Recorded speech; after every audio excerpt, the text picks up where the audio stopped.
자, 여러분, 스마트폰이나 컴퓨터 화면 볼 때 혹시 그 뒤에서 무슨 일이 벌어지고 있는지 깊게 생각해 본 적 있으신가요?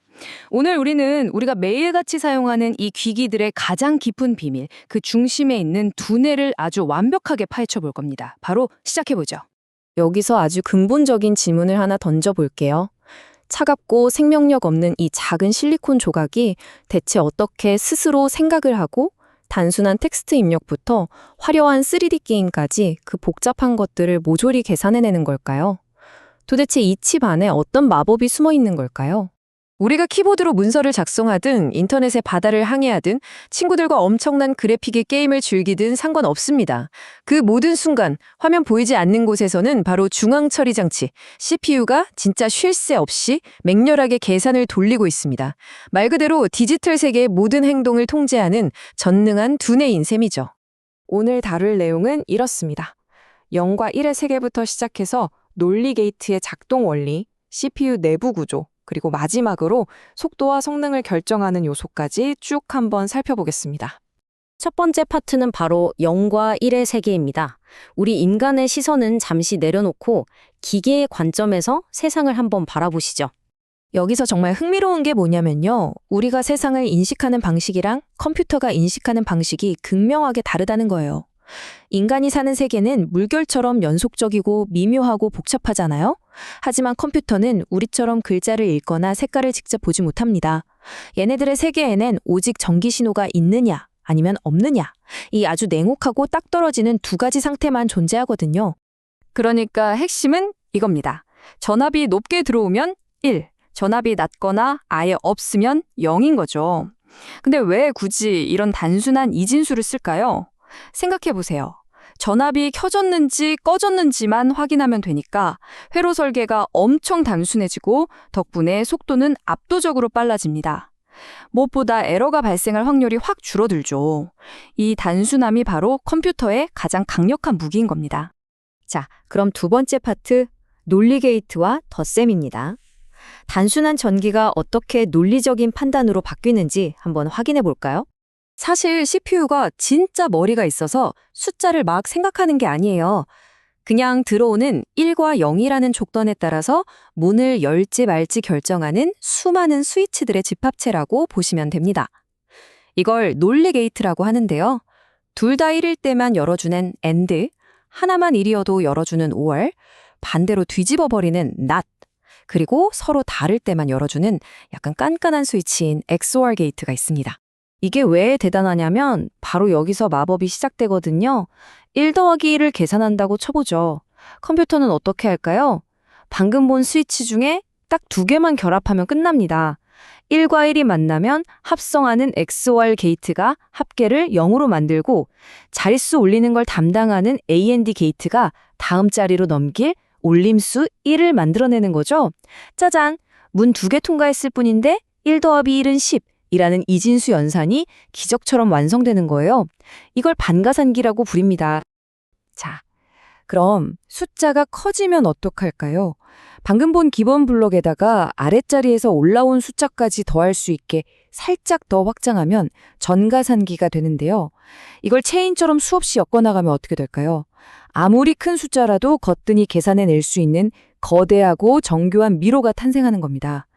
전기가 이 미로를 통과하기만 하면 복잡한 계산이 뚝딱 끝내는 거죠. 정리해볼까요?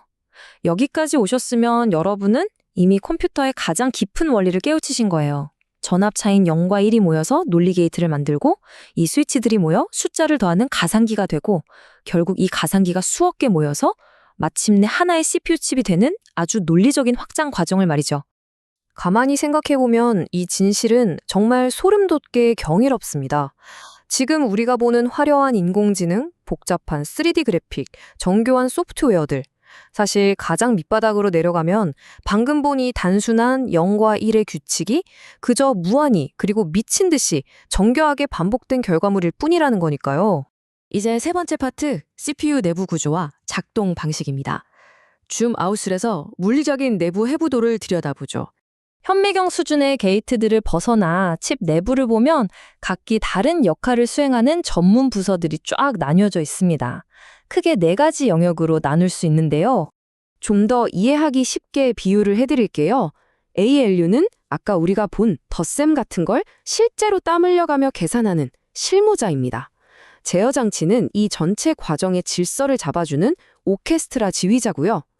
레지스터는 당장 계산할 숫자를 쥐고 있는 초고속 임시 메모장. 마지막으로 캐시는 자주 쓰는 데이터를 바로 옆에 두는 개인 캐비넷 역할을 합니다. 그럼 이 멋진 부서원들이 모여서 어떻게 일을 하느냐? 컴퓨터가 켜져 있는 내내 진짜 심장 박동처럼 멈추지 않고 반복되는 초고속 사박자 사이클 안에서 일합니다. 이 CPU의 하루 일과는 딱 4단계입니다. 첫째, 메모리에서 다음 명령어를 가져오기. 둘째, 지휘자가 이게 무슨 뜻인지 해독하기. 셋째, 실무자가 덧셈이든 뺄셈이든 실제로 실행하기. 마지막으로 그 결과를 안전하게 저장하기. 정말 단순하죠? 이 과정이 계속 무한 반복되는 거예요. 그런데 여기서 여러분이 컴퓨터 스펙 볼 때 흔히 보는 단어가 등장합니다. 3.0 기가헤르츠. 이게 무슨 뜻일까요? 방금 말한 그 4단계 사이클을 1초에 무려 30억 번 반복한다는 뜻입니다. 지휘자가 1초에 지휘봉을 30억 번 움직이면서 모든 회로를 동시에 춤추게 만드는 거예요. 상상이 가시나요? 이 심장박동, 즉 클럭이 빠를수록 속도는 기하급수적으로 빨라집니다. 마지막 4번째 파트입니다. 속도, 발열, 그리고 성능인데요. 초고속 계산 뒤에 따르는 물리적인 대가를 좀 알아보죠. 컴퓨팅의 현실은 매우 물리적입니다. 생각해보세요. 1초에 수십억 번이나 미세한 스위치들이 켜지고 꺼지면서 전기가 흐르면 당연히 엄청난 마찰과 열이 발생하겠죠? 이 열을 제때 안 식혀주면 CPU는 말 그대로 녹아버리거나 스스로 뻗어버립니다. 그래서 컴퓨터 안에서 윙윙 돌아가는 쿨링팬이나 방열판은 절대 단순한 액세서리가 아니라 생존을 위한 필수품인 거죠. 그렇다면 우리가 새 컴퓨터를 살 때 좋은 CPU를 고르려면 뭘 봐야 할까요? 여기 있는 4개의 계기판이 성능을 평가하는 핵심 지표들입니다. 아주 직관적으로 풀어드릴게요.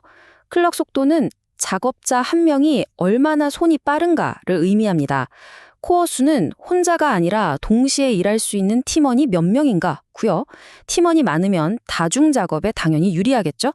캐시 메모리는 데이터를 올려놓는 작업대의 크기라서 넓을수록 병목 현상이 없습니다. 마지막으로 공정 미세화는 도구가 얼마나 정밀한가를 뜻하는데 이게 세밀할수록 전력도 아끼고 속도도 확 올라갑니다. 자, 이제 전체적인 그림이 좀 그려지시나요?